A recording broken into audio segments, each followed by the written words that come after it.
कादर मुतलक खुदा बाप पर बेटे और रुक़दस के नाम से आमीन। मसीह यीशु में आप सबको शालोम। आज हम लतूरियाई तौर पर पाक माँ कैथोलिक कलीसिया के साथ मिलकर आम तीसरा इतवार मना रहे हैं। आज की पहली तिलावत यूनुस नबी की किताब और उसके तीसरे बाब में से नैनवा के लोगों ने अपनी बुरी रवश से तौबा की। आज का ज़बूर 24 है और जिसका जमायती जवाब है, आए खुदाउन अपनी राहें मुझे दिखा दे। आज की दूसरी तिलावत मुक़द्दस पौलुस रसूल का खत पहला करंथियों 7 बाब, दुनिया बदलती जाती है। और आज की अंजील मुक़द्दस मरकस की अंजील और उसका पहला बाब, तौबा करो और अंजील पर ईमान लाओ। यूनुस नबी का वाक़या उस वक्त रोनुमा होता है जब यहूदी ज़हनी कमजोरी, सख्त दिली और खुदा से दूरी का शिकार हुए हैं।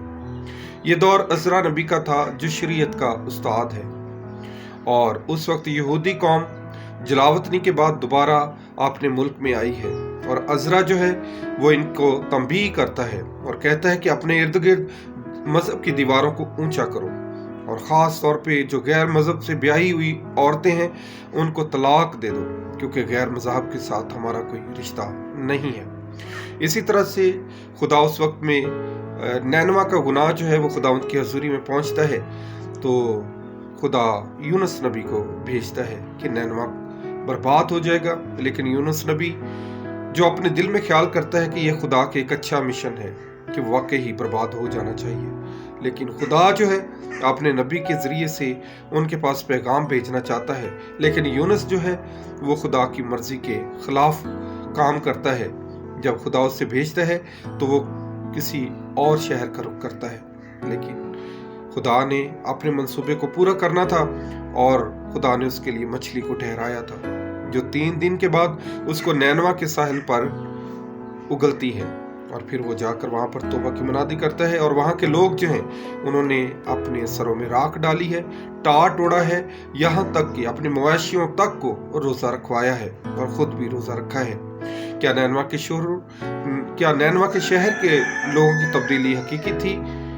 यकीनन ऐसा ही था।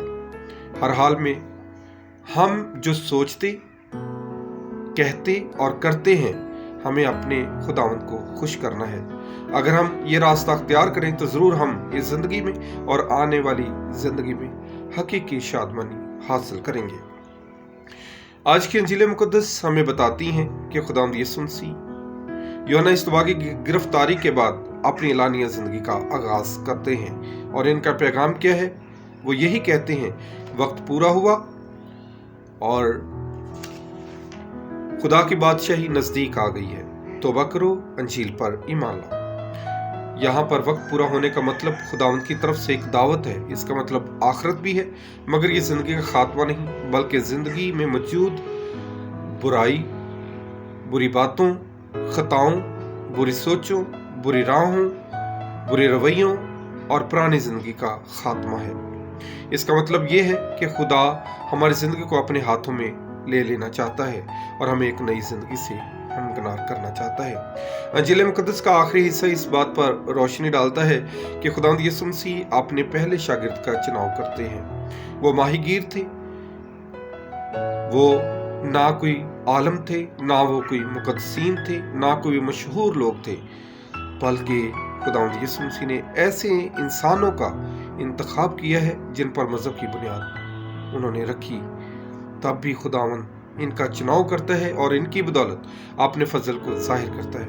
वो उनको तब्दील करता है और वो उनकी मानद हमें भी तब्दील कर सकता है। आज वो हमें बुलाता है और यही वक्त तामील का है।